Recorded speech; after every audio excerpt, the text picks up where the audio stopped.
দেশের এই সংকটপূর্ণ সময়ে যে স্থানে বসে আমার এই ভিডিওটি দেখছেন সবাইকে আসসালামু আলাইকুম এবং শুভেচ্ছা জানিয়ে শুরু করছি আমার আজকের ভিডিও। একদিকে স্বাধীনতার আনন্দ, আরেকদিকে মনে মনে সবাই একটু টেনশনে আছে যে কি হতে পারে ভবিষ্যতের পরিস্থিতি। ভালো না মন্দ যাই হোক, কোনো কিছু আসলে কারোর জন্য থেমে থাকে না। আশা করছি নতুন প্রজন্ম আমাদের জন্য ভালো কিছুই নিয়ে আসবে। সেই আশা নিয়ে আজকে অনেক দিন পরে আমি আপনাদের সাথে ভিডিও শেয়ার করার জন্য চলে আসলাম নতুন একটি রেসিপি নিয়ে। দেখে নিশ্চয়ই বুঝতে পারছেন এগুলো কচুর ফুল, আর আমি এবং আমার শাশুড়ি মা মিলে কচুর ফুল তুলছি। আর আজকে কচুর ফুল দিয়ে সুন্দর একটি রেসিপি আপনাদের সাথে শেয়ার করব। যারা খেয়েছেন তাদের কাছে আসলে আমার এই রেসিপিটা নতুন কিছু নয়, কিন্তু যারা এখনও খাননি বা কচুর ফুল এভাবে রান্না করে খাওয়া যায় জানেন না, তাদের কাছে অবশ্যই এটি একটি নতুন রেসিপি। আর আশা করছি আপনাদের কাছে এটি ভালো লাগবে। রেসিপিটি ভালো লাগলে ভিডিওতে অবশ্যই একটি লাইক দিয়ে দিবেন, আর কেমন লাগলো সেটা জানিয়ে কমেন্টস করবেন। আর যারা এখনও আমার চ্যানেলটি সাবস্ক্রাইব করেনি তারা সাবস্ক্রাইব করবেন।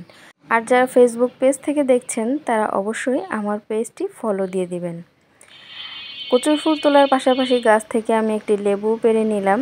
আপনাদের ভাইয়ার লাগানো গাছ, দেখুন অনেক সুন্দর লেবু ধরেছে। আর কচুর ফুলগুলো আমি বাড়িতে এনে এভাবে কেটে নিচ্ছি। এটা খুবই সহজ, আপনারা একটু দেখলে বুঝতে পারবেন। কচুর ফুলটা এভাবে বটির চারপাশ দিয়ে একটু ঘুরিয়ে কেটে নিলে ভেতর থেকে কচুর ফুলের যে অংশটা আছে সেটা বের হয়ে আসবে। আস্তে আস্তে করে এরকম টান দিলে বের হয়ে আসবে। আর আমি যে হলুদ অংশটা কেটে নিচ্ছি, এই হলুদ অংশটাই আমি রান্না করব। আসলে পছন্দের খাবারগুলো যখন তৈরি করা হয় তখন সেই পছন্দের খাবারের সব কিছু করতে ভালো লাগে। আমার কাছে এই কচুর ফুল রান্না করার পাশাপাশি এভাবে কাটতেও খুব ভালো লাগে। আমি আরও একটা কেটে আপনাদেরকে দেখিয়ে দিচ্ছি যে আমি কিভাবে কেটেছি। এভাবে আলতো করে চারপাশ থেকে ঘুরিয়ে ঘুরিয়ে একটু ছাড়িয়ে নেবেন বটি দিয়ে। তারপর আস্তে আস্তে করে টান দিলে এভাবে ছুটে আসবে, আর ভেতর থেকে এরকম সাদা একটা অংশ বের হয়ে আসবে। তারপর এটাকে এভাবে ছোট ছোট করে কেটে নিলেই হয়ে যাবে। এভাবে আমি সবগুলো কচুর ফুল কেটে নিয়ে আপনাদের সাথে শেয়ার করছি। এই তো একইভাবে আমি সবগুলো কচুর ফুল কেটে নিয়েছি, দেখতে পাচ্ছেন নিশ্চয়। আর এই শুকনো অবস্থাতে এগুলোকে আমি একটু কড়াইতে এভাবে ভেজে নিয়েছি। আর এই স্টেপগুলো অবশ্যই ফলো করতে হবে। দেখুন এরকম একটু বাদামি করে এগুলোকে ভেজে নিতে হবে। তারপর এখানে আমি হাফ কাপের মতো পেঁয়াজ কুচি ভেজে নিচ্ছি। পেঁয়াজগুলোকে একটু বাদামি করে ভেজে নিতে হবে। যখন একটু নরম হয়ে আসবে তখন এখানে আমি পরিমাণ মতো দিয়ে দিচ্ছি কাঁচামরিচ বাটা। আসলে ঝালটা যে যার টেস্ট অনুযায়ী দিবেন, যেহেতু আমরা একটু ঝাল খেতে পছন্দ করি তাই একটু বেশি পরিমাণে আমি মরিচ দিয়েছি। আর এখানে আমি 1 টেবিল চামচ করে দিয়ে দিয়েছি আদা রসুন বাটা এবং 1 টেবিল চামচ দিয়েছি গরম মশলা বাটা। এখন এই সবগুলো উপকরণ একটু ভালো করে ভেজে নিব। তারপর সামান্য একটু পানি দিয়ে এগুলোকে কষিয়ে নিচ্ছি যেন পুড়ে না যায়। আর এগুলো ভাজা হয়ে গেলে আমি এখানে দিয়ে দিচ্ছি স্বাদ অনুযায়ী লবণ ও 1 চা চামচ হলুদ গুঁড়ো। আর সবগুলো উপকরণ আমি ভালো করে একটু কষিয়ে নিব। আসলে যে কোনো রান্নায় যদি মশলাটা ভালো করে কষানো না হয় তাহলে খেতে ভালো লাগে না। আর এগুলো কষাতে কষাতে এখানে আমি কচুর ফুলগুলো ভালো করে ধুয়ে নিচ্ছি। আর এর সাথে আমি দিয়ে দিচ্ছি হাফ কাপ পরিমাণে কাঁঠালের বিচি। কাঁঠালের বিচিটা আমি আগেই ভালো করে ছিলে কেটে নিয়েছিলাম মাঝখান থেকে। আর কিছু আস্ত রসুন আমি এর মধ্যে দিয়ে দিয়েছি। আস্ত রসুনটা দিলে খেতে খুব ভালো লাগে।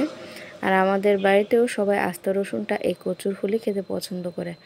আপনারা চাইলে এ পর্যায়ে শুটকি মাছও দিয়ে দিতে পারেন।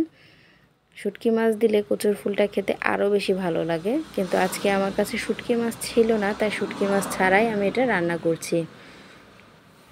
কচুর ফুলটাও আমি এই মশলাটার সাথে ভালোভাবে ভেজে নেব। আর কচুর ফুলটা ভালো করে ভাজা হয়ে গেলে এখানে আমি পরিমাণ মতো দিয়ে দিচ্ছি পানি। আমি এখানে প্রায় 1 কাপের মতো পানি দিয়েছি যেন কচুর ফুল আর কাঁঠালের বিচিগুলো ভালো করে সেদ্ধ হয়ে যায়। আর কিছুক্ষণ পর পর নেড়ে দিতে হবে, কারণ কচুর ফুলটা আস্তে আস্তে একেবারে মিলিয়ে যাবে আর তখন নিচে লেগে যেতে পারে। আর আমি মাটির চুলাতে রান্নাটা করেছি। মাটির চুলার যে কোনো খাবারই খেতে খুবই ভালো লাগে, আর বিশেষ করে এই সমস্ত রান্নাগুলো মাটির চুলাতে বেশি টেস্ট হয়। আসলে কচু শাক, কচুর ফুল এগুলো খুবই পুষ্টিকর একটি খাবার। আর এর ভেতরে প্রচুর পরিমাণে আয়রন আছে, যেটা আমাদের শরীরের ভিটামিনের চাহিদা পূরণ করে। আসলে আমার বকবক শুনে হয়তো বা আপনাদের কাছে মনে হচ্ছে যে আমি একটু বেশি কথা বলি, কিন্তু কি করব বলুন, আপনাদের সাথে মনের কথাগুলো শেয়ার করার জন্যই তো এসেছি। আপনাদের সাথে কথা বলবো না তো কার সাথে কথা বলবো বলুন। যাই হোক, কচু শাক, কচুর লতি বা কচুর ফুলের মধ্যে কাঁঠালের বিচি দিলে কিন্তু খেতে খুবই ভালো লাগে। যারা আমার মতো আছেন কাঁঠাল খান না কিন্তু কাঁঠালের বিচি খেতে খুব পছন্দ করেন, তাদের কাছে আসলে আজকের এই রেসিপিটা খুবই ভালো লাগবে। একদিন অবশ্যই ট্রাই করবেন, আর কেমন হলো সেটা আমাকে জানাবেন। আপনাদের সাথে কথা বলতে বলতে আমার রান্নাটা প্রায় রেডি হয়ে গেছে। এখানে আস্ত রসুন আর কাঁঠালের বিচিগুলো ছাড়া আর কোনো কিছুই বোঝা যাচ্ছে না, কারণ কচুর ফুলগুলো সেদ্ধ হয়ে একেবারে মেল্ট হয়ে গেছে। আর এখন এটা রেডি হয়ে গেছে। এখন আমি উপরে কিছু গরম মশলার গুঁড়ো ছিটিয়ে দিচ্ছি, আর এটাকে ভালো করে মিশিয়ে এখন আমি চুলা থেকে নামিয়ে নিব। আর এই রেসিপিটা গরম ভাত, খিচুড়ি, পোলাও অথবা রুটি, পরোটা যা কিছু দিয়েই খান না কেন খেতে খুবই অসাধারণ লাগে।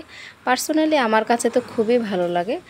রান্না করার পর আপনাদের কাছে কেমন লেগেছে সেটা জানিয়ে অবশ্যই কমেন্টস করবেন। সবাই ভালো থাকুন, সুস্থ থাকুন, দেখা হবে নেক্সট ভিডিওতে। আল্লাহ হাফেজ।